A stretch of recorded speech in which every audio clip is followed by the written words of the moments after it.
Lalagay ko na yung langka. Ayan. Ayan.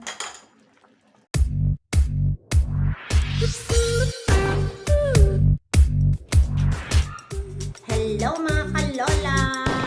Once again, welcome to my channel.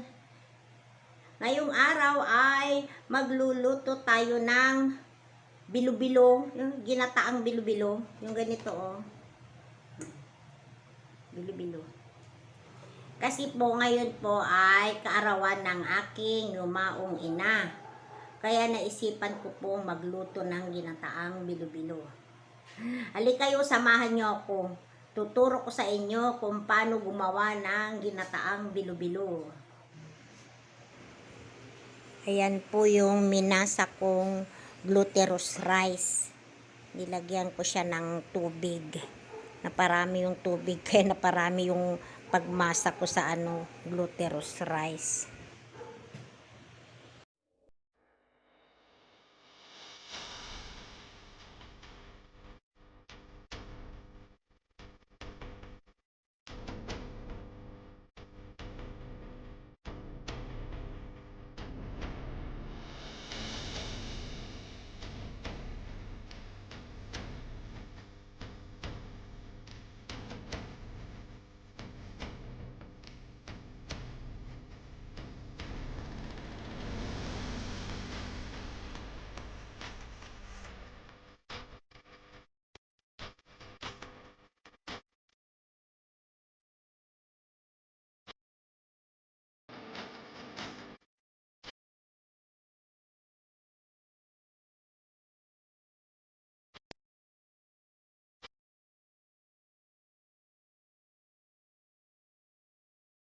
Ayan, mga kalola. Natapos na akong magawa ng bilo-bilo. Ayun, bilo-bilo. Gagawin kong bilo-bilo. Ginatang bilo-bilo. Tawag sa amin sa Ilocano ay tambo-tambong. Tambong-tambong sa Ilocano. So, ayan po yung mga ingredients ng aking lulutuing bilo-bilo. Ito yung ginawa kong bilo-bilo. Yung glutinous lang to. Ayan, may sago. Ayan, may saging na saba. May langka. Ito yung kamote. Binabad ko muna siya sa tubig para hindi mangitim. Siyempre, meron tayong asukal na pula ang gagamitin ko. Tapos, ito yung gata. Kahapon ko pa yung piniga. So, ngayon, pakukuluan natin siya. Ayan, samahan nyo akong magluto ng ginataang bilo-bilo, tambong-tambong sa Ilocano. Ayan, malapit na kumulo yung ating gata, yung ating nyug. Itong nyug na ito, isang malaki lang siya. Piniga ko lang siya ng 2 beses. Mga 1.5 nito, 2 piga. Yung sa palengke, 35 ang isa. Ayan, kumukulo na. Ayan.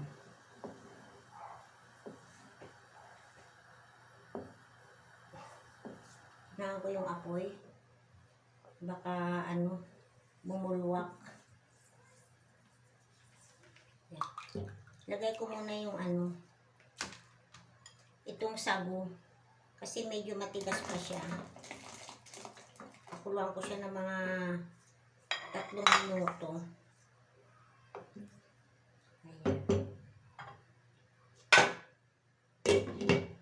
Ayan.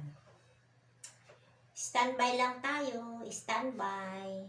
After 3 minutes, lagay na natin yung bilo-bilo. Ayan, dami. Naparami. Ayan. Kunti lang sabi ko gagawin ko. Kaya lang, naparami yung lagay ko ng tubig. Ayan, dagdag tuloy ako ng dagdag. Hanggang sa dumami. Di bali. Pamimigay ko na lang sa kapitbahay pag dumami. Pamimigay ko na lang sa inyo. Kung malapit lang kayo bibigyan ko kayo. Ayan, kulo-kulo na siya. Pili ko, okay na yung pagkalambot niya. Ngayon, lalagay ko yung bilo-bilo. Ayan. Lagyan na natin. Ay!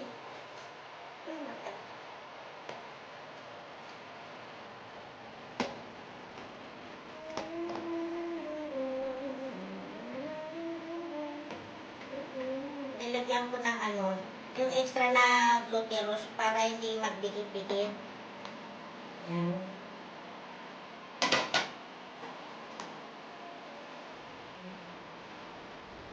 Kaya nahawid ko kasi mapapasama yung yung powder.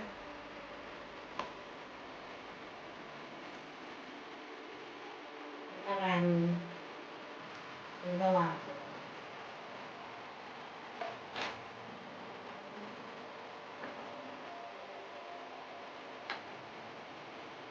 Sabay ko na rin yung kamote. Kasi pili ko kung matatagalan maluto yung kamote.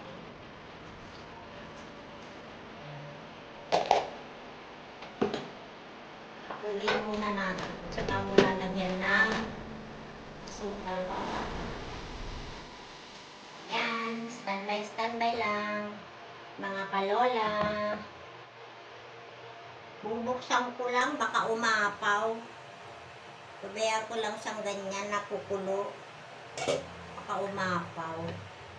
At least halu-haluin ko na lang. Lutuin kong konti yung bilo-bilo. Tsaka yung kamote, tsaka ako ilalagay yung asukal. Tingnan yung asukal ko, tumigas. Tinaktak ko na lang. Kasi tumigas siya, naging buo-buo. Parang naging rock sugar tuloy. Tagal na yan, nililagay ko sa ref. Matutunaw naman yan. Ayan. Ito yung aking birthday celebration para sa aking yumaong nanay. Ito po yung handa ko para sa iyo, nanay. Sa probinsya namin, sabi nila maghahanda daw sila. Ewan ko kung natuloy. Magkakatay daw sila ng kambing. Hindi naman kami nakauwi.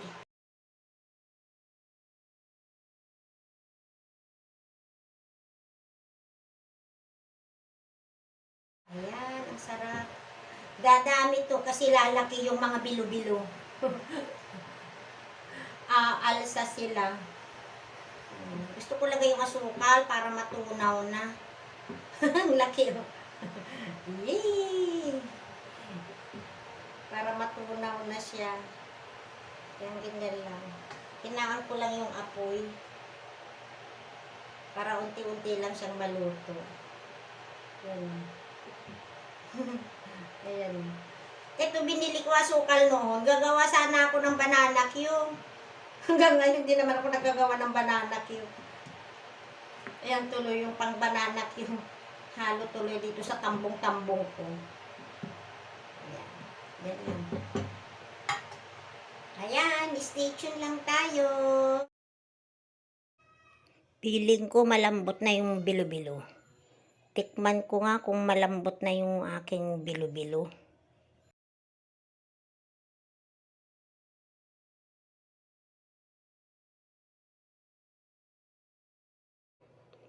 Ayan, malambot na yung bilo-bilo. Ilalagay ko na yung saging na saba. Ayan.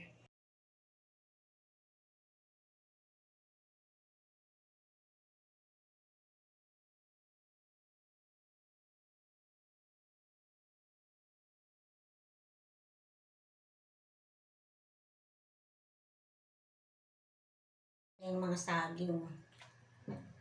Sakto rin pala, puno yung aking kaldero. Isang baso ng sago yung binili namin. Tapos isang kamote. Yung sa glutinous rice, kalahati. Mahigit kalahati yung nagamit ko. May 1/4 pang natira.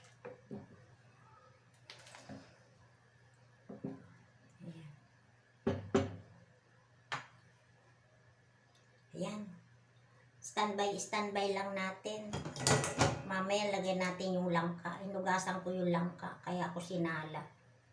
Ayan. Lalagay ko na yung langka. Ayan. Ayan. Yung langka.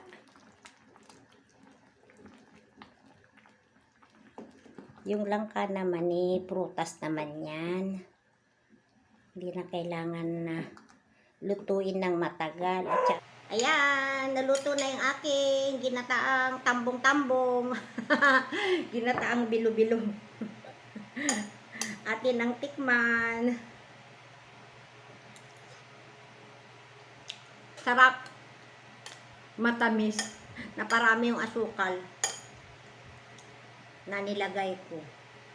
Paano buo? Buo yung asukal. Sarap. Ang lasa. Kain tayo ng ginataang bilo-bilo. Ayan. Sana po nagustuhan nyo na naman po itong aking video. Kung hindi pa po kayo nakapag-subscribe, please don't forget to subscribe and click the button para po kayo ma-notified sa aking mga susunod pang mga videos. Thank you for watching. Keep safe, keep healthy. God bless.